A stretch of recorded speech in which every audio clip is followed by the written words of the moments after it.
Kim మావా north కొరియాని ఒక కుటుంబ పెద్దలాగా కంట్రోల్ చేస్తున్నాడు. అయితే అతనికి ఏదైనా అయిపోతే అక్కడ ఏం జరుగుతుందో తెలుసా?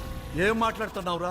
నార్త్ కొరియాలో లీడర్షిప్ కిమ్ మావా ఫ్యామిలీలో నుండే ఉండాలి. సో అతని తర్వాత తన చెల్లి కిమ్ యోంగ్ జాంగ్ పవర్ లోకి వస్తుందేమో. కిమ్ మావా లేకపోతే నార్త్ కొరియాలో ఆర్మీ ఎంటైర్ కంట్రీని కంట్రోల్ తీసుకోవచ్చు. మిలిటరీ రూల్ అయితే సేమ్ డిక్టేటర్షిప్ కంటిన్యూ అవ్వచ్చు, లేకపోతే పవర్ స్ట్రగుల్స్ జరగవచ్చు. కిమ్ మావా స్ట్రాంగ్ లీడర్ కాబట్టి చైనా అండ్ రష్యా తన రూల్ ని సపోర్ట్ చేస్తాయి. కానీ అతనికి ఏదైనా అయిపోతే వాళ్ళు తన రిప్లేస్మెంట్ ని కంట్రోల్ చేయడం ట్రై చేస్తారు. అదే సమయంలో యుఎస్ అండ్ సౌత్ కొరియా కూడా ఇంటర్ఫేస్ అవ్వచ్చు. Last but not least civil war కూడా జరగవచ్చు. ఒక స్ట్రాంగ్ లీడర్ లేకపోతే నార్త్ కొరియాలో డిఫరెంట్ గ్రూప్స్ మధ్య ఫైట్ స్టార్ట్ అయ్యే ఛాన్స్ ఉంది. గవర్నమెంట్ వీక్ అయితే డిక్టేటర్షిప్ ఎండ్ అవ్వడం కూడా పాసిబుల్. మరి మీరేమనుకుంటున్నారు? కిమ్ మావా లేకపోతే నార్త్ కొరియాలో పవర్ కంటిన్యూ అవుతుందా, లేదా డిక్టేటర్షిప్ కి ఎండింగ్ వస్తుందా? కామెంట్ లో చెప్పండి.